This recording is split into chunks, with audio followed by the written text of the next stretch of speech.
Hello, मी बेसन बनवायचं ठरवलं होतं. मग मस्तपैकी कढई घेतली, त्यात तेल, जिरे, मोहरी, मिरची, लसूण टाकलं, थोडीशी कोथिंबीर आणि बेसनचं बॅटर टाकून ते व्यवस्थित शिजू दिलं आणि आपलं बेसन रेडी झालं. मग म्हटलं चला याला खाऊ, याला पिठलं पण म्हणतात आणि इट वॉज टेस्टी. मग संध्याकाळी आरूच्या मम्मीने हे वडे ट्राय केले होते आणि तेही खूप छान झाले होते. मीही नक्की त्यांच्याकडून ही रेसिपी ट्राय करेन. आणि मग रात्री मी 3 चमचे तांदूळ घेतले, ते व्यवस्थित आधी 2-3 पाण्याने वॉश केले, नंतर त्याला थोडंसं पाणी टाकून रात्रभर ते व्यवस्थित ठेवले. पण पाणी टाकल्यानंतर पण थोडंसं मिक्स केलं आणि मग रात्रभर ते व्यवस्थित ठेवून मग सकाळी त्याच्यावरचं झाकण काढलं.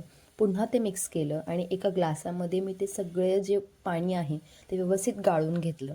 आता मी हे काय बनवते हे तुम्हाला पुढे कळेलच. मग त्यामध्ये तुम्ही ग्लिसरीन, रोज वॉटर किंवा ॲलोवेरा जेल टाकू शकता. मी जेल टाकलं होतं आणि मग ते सगळं वॉटर जे आहे मी ते एका कंटेनरमध्ये ट्रान्सफर केलं. हे मी ॲक्च्युली राईस वॉटर टोनर बनवलं आहे आणि हे मी खूप ठिकाणी बघितली होती याची व्हिडिओ, मग मी ट्राय केलं. हे तुम्ही 7 डेज ट्राय करू शकता. 7 डेज ठेवू शकता हे स्टोअर करून, फ्रीजमध्ये स्टोअर करा. मग मी चहासोबत खाण्यासाठी पराठा बनवला आणि माझी क्युटी किती क्यूट दिसते आज. मग हा मस्तपैकी प्लेन नॉर्मल पराठा होता.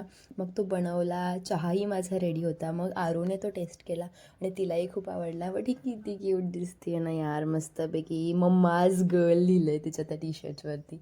आणि मग मीही तो पराठा आणि चाय एन्जॉय केला आणि मग त्याच्यानंतर मी जेवणासाठी चपात्या बनवून घेतल्या होत्या.